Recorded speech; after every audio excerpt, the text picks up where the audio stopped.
Our police force and Home Office need to man up, arrest and, if necessary, deport anybody who is coming out in favour of Hamas. Tomorrow there are calls for an international day of jihad, believe it or not. Jewish schools in our country have been forced to close their doors. Now, bear in mind that we already have permanent security outside synagogues and Jewish schools. Why is that?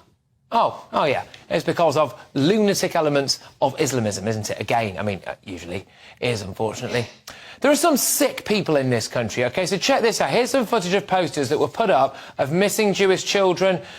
And just look at their little faces there on some of those posters. Now look at this. OK? We've got a clip here of what went on after those posters went up. Why don't you do something for Palestine? Why don't you... This is for Palestine. They're not mutually exclusive. It's children. It's children. It's innocent people. Okay, what about the children in Palestine? That's not. It doesn't make it. Why? Jesus.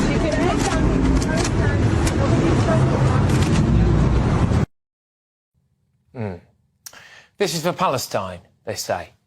What a disgusting human being she is. What kind of deranged, vile individual tears down posters of missing Jewish children like that? Now, there are a lot of videos like this on social media. In fact, here's another one. There we are. So we can see an individual walking up to a poster there. You've just seen it, rip it down and put it in a bin. Just going about their business. The thing is, as well, all these people look young, you know, they're quite young. This is like a movement of the youth almost in this country, which I find even more concerning, I think. So we clearly have loads of people living in Britain who are anti-Semitic, I would argue.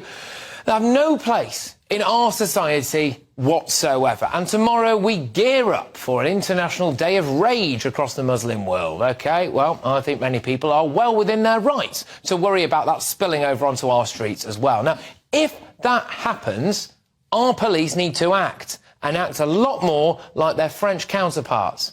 We've put together a little compilation here of how the French police handled some protesters and compared that with our own. I think we can play that for you right about now.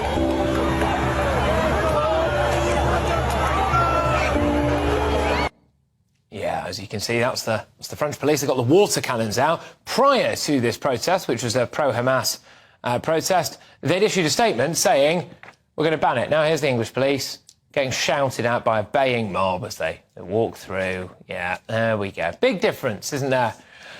Good grief, big difference. Oh, there we are, someone squaring up to them. Yeah, not really doing much about it. Just let the crowds rock and roll. Yeah, I know. Look, we've seen massive protests before, like outside Batley Grammar School. Do you remember that one? Where a teacher showed a picture of the Prophet Muhammad to some kids and there were calls for him to be murdered. He is still actually, as far as I'm aware, under police protection, quite possibly with a new identity and having moved city.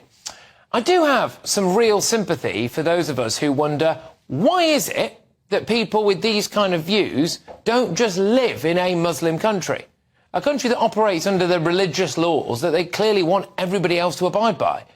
I'm just going to play this clip again now of this lady tearing down photographs of missing Jewish children. Why don't you do something for Palestine? Why don't you... This is for Palestine. They're not mutually exclusive. It's children. It's children. It's innocent people. Okay, what about the children in Palestine? That's not. It doesn't make it. Why? Jesus.